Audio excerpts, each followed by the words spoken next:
Shalom jemaat yang dikasih dalam Tuhan. Kembali lagi dengan renungan hari ini dengan judul Pengakuan Paulus dan kita. Mari terlebih dahulu kita bersatu di dalam doa. Bapa di surga, saat ini kami mau mendengarkan firman-Mu. Berkati kami dengan hati dan pikiran yang fokus akan Engkau. Sehingga kami boleh mengerti Tuhan akan kebenaran firman yang akan bersama-sama kami dengarkan. Di dalam nama Yesus Kristus kami berdoa. Amin. Saudara, saya akan bacakan bahan bacaan kita dari 1 Timotius 1 ayat 15 sampai 16. Demikianlah firman Tuhan. Perkataan ini benar dan patut diterima sepenuhnya. Kristus Yesus datang ke dunia untuk menyelamatkan orang berdosa. Dan di antara mereka, akulah yang paling berdosa. Tetapi justru karena itu aku dikasihani, agar dalam diriku ini, sebagai orang yang paling berdosa, Yesus Kristus menunjukkan seluruh kesabarannya. Dengan demikian, aku menjadi contoh bagi mereka yang kemudian percaya kepadanya dan mendapat hidup yang kekal. Amin. Berbahagialah setiap kita yang membaca, mendengar, terlebih lagi melakukan firman Tuhan. Saudara, kalau kita tadi melihat dengan fokus 1 Timotius 1 ayat 15 yang sudah saya bacakan untuk kita semua, bagaimana kita merespon perkataan Paulus? Kalau menurut saya ini cukup suram, bukan? Paulus memulainya dengan berkata, perkataan ini benar dan patut diterima sepenuhnya. Ini sama dengan meletakkan tanda seru di chat yang kita kirim sebagai tanda bahwa chat ini sangat penting. Kita harus mengerti bagian ini maksudnya apa. Bagaimana Paulus yang kita tahu adalah seorang rasul bisa berkata seperti itu. Dengan siapa dia membandingkan dirinya dan standar apa yang Paulus gunakan sehingga dia berani berkata seperti itu.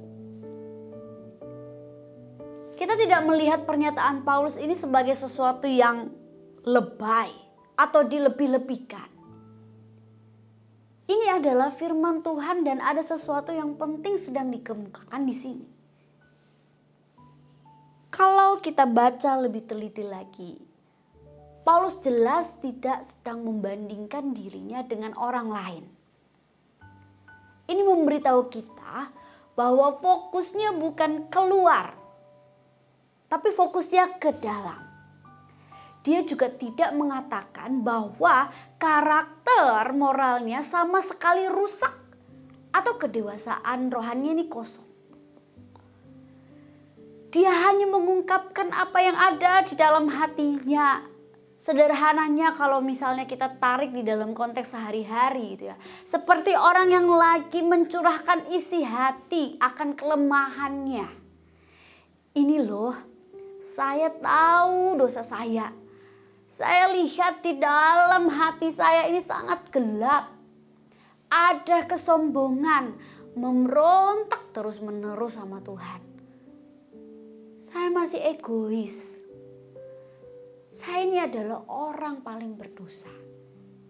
Kira-kira kalau kita memposisikan diri kita seperti Paulus seperti ini.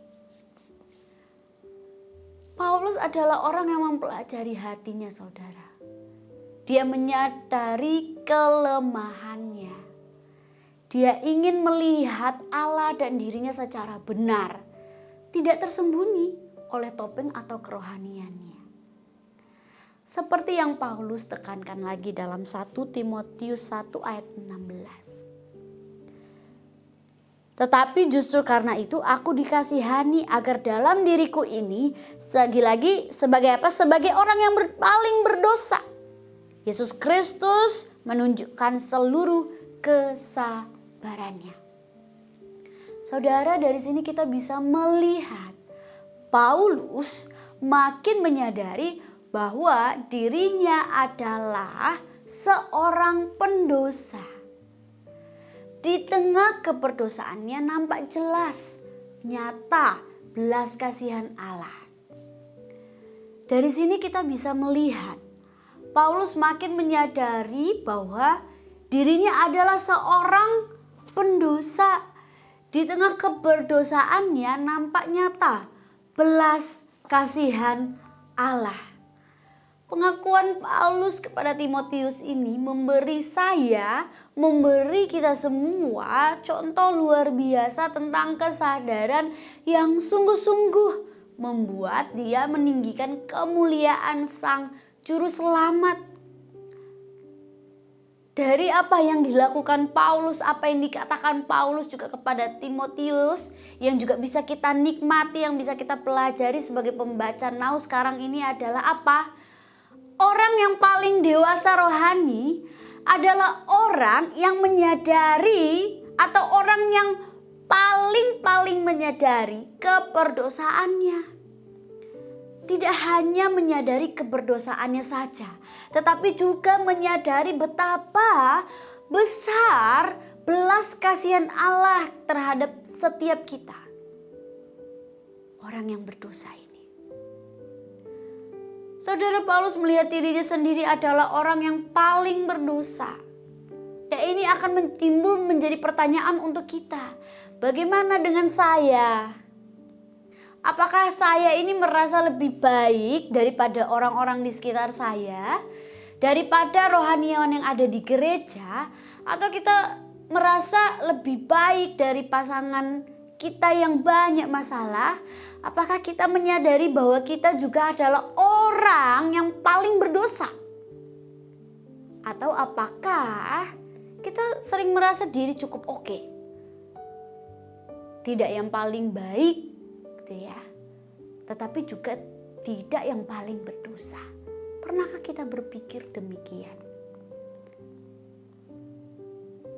Saudara, seiring kita menjalani hari-hari, semoga hari saya dan saudara semakin peka dengan dosa yang ada di dalam diri kita masing-masing. Menyadari keberdosaan kita, tetapi juga menyadari betapa besarnya belas kasihan Allah terhadap kita. Kiranya firman Tuhan ini sungguh-sungguh membentuk dan mempertajam kita untuk semakin menjadi murid Kristus secara total. Mari kita berdoa. Tuhan, terima kasih untuk firman-Mu yang mempertajam kami, mengingatkan, menunjukkan kami untuk menjadi orang